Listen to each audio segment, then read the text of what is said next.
پناہ فر رسول کے ایسے مرتبے پر اور نبی پاک کی یاد میں ایسے مستغرق رہتے تھے کہ ہر خوبصورتی میں پیارے آقا یاد آتے تھے. کہتے ہیں نا کہ لوگ دنیا کے باغ دیکھیں تو طبیعت خوش ہو جاتی ہے. لوگ کہتے ہیں کتنے پیارے پھول ہیں، کتنا پیارا باغ ہے، مگر اعلیٰ حضرت جب پھولوں کو دیکھتے ہیں، باغوں کو دیکھتے ہیں تو کہتے ہیں انہی کی بو مایائے سمن ہے، واہ واہ انہی کا جلوہ چمن چمن ہے، انہی سے گلشن مہک رہے ہیں، انہی کی رنگت گلاب میں ہے. واہ. لوگ کہتے ہیں خوبصورت آسمان ہے، پیارا سا چاند ہے، کتنا اچھا لگ رہا ہے. مگر سیدی اعلیٰ حضرت چاند دیکھتے ہیں اور خاص طور پہ جب پہلی رات کا چاند دیکھتے ہیں تو اس چاند سے بھی کہتے ہیں ٹھیک ہے چاند تو بڑا خوبصورت ہے، مگر اپنا پیالہ لے کر بارگاہ رسالت میں آ کر پورے مہینے کی خیرات لے جا، ہاں پیک لے سرکار سے لا جلد کاسا نور کا، خاصا نور. ماہ نو طیبہ میں بٹتا ہے مہینہ نور کا. جب واہ. 14ویں رات کا چاند دیکھتے ہیں تو واقعی چاند بہت خوبصورت لگتا ہے. آج کل تو پچھلے دنوں فل مون ہوا تھا.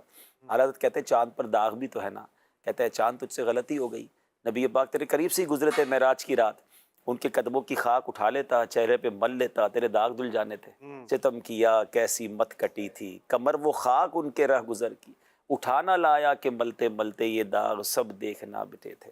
تاروں کو دیکھتے ہیں ٹمٹماتے تارے، لوگ کہتے ہیں آسمان پہ بہت پیارے لگتے ہیں، واقعی اچھے لگتے ہیں، مگر عشق رسول کا لیول وہ ہے نا کہ تاروں میں بھی نبی پاک کی یاد آ رہی ہے. کہہ رہے وہی تو جو بن چھلک رہا ہے، وہی تو اب تک ٹپک رہا ہے، نہانے میں جو گرا تھا پانی کٹورے تاروں نے بھر لیے. واہ واہ. اب میرے آقا کو جو معراج کی رات غسل دیا، اس غسل کے جو قطرے تھے وہ تاروں نے سنبھال لیے. یعنی واہ. امیجینیشن اور تخیلات، سبحان اللہ. ہر خوبصورت چیز میں نبی پاک کی یاد.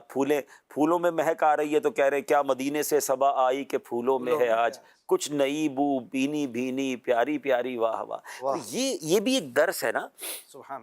کہ زندگی کے ہر پہلو میں، زندگی کی لائف کے ہر جگہوں پر ہمیں یاد رہے کہ ہم کس کے امتی ہیں، کس کے غلام ہیں، ان کی یاد کہیں پس پشت نہ چلی جائے. کیونکہ اگر عشق رسول آپ کی لائف کا پارٹ بن جاتا ہے نا تو پھر گناہ کی طرف، نافرمانی کی طرف نہیں جاتا. وہ جو ایک واقعہ ہے نا، ایکچولی وہ اعلیٰ حضرت کی زندگی اور عشق رسول کا ایک شاندار میسج بھی ہے اور ہمیں لائف گزارنے کا درس بھی ہے. جو آپ کہنا چاہ رہے تھے کہ جو ان کا نہیں وہ ہمارا نہیں.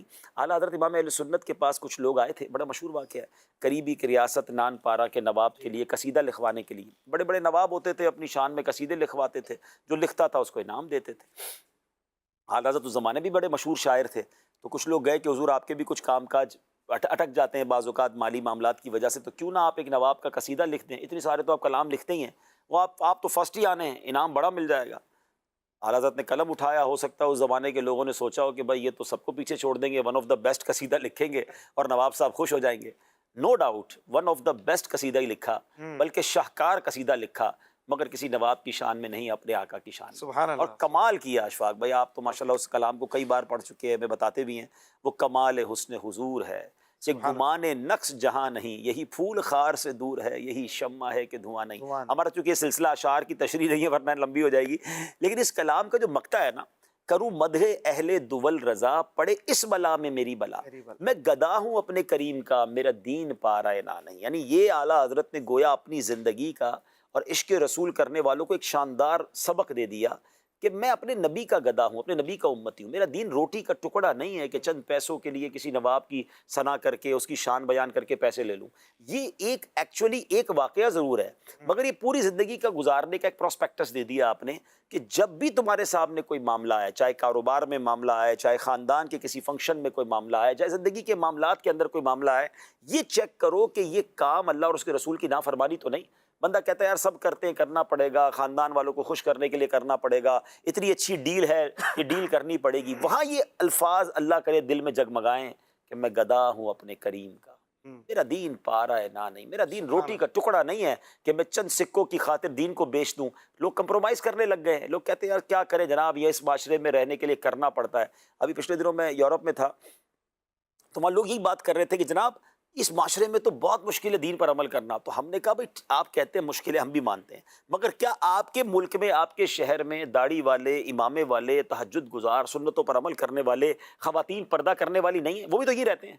تو یقیناً آپ کے لیے جہاں مشکل بھی ہے تو وہاں پر بھی عمل تو کیا جا سکتا ہے نا.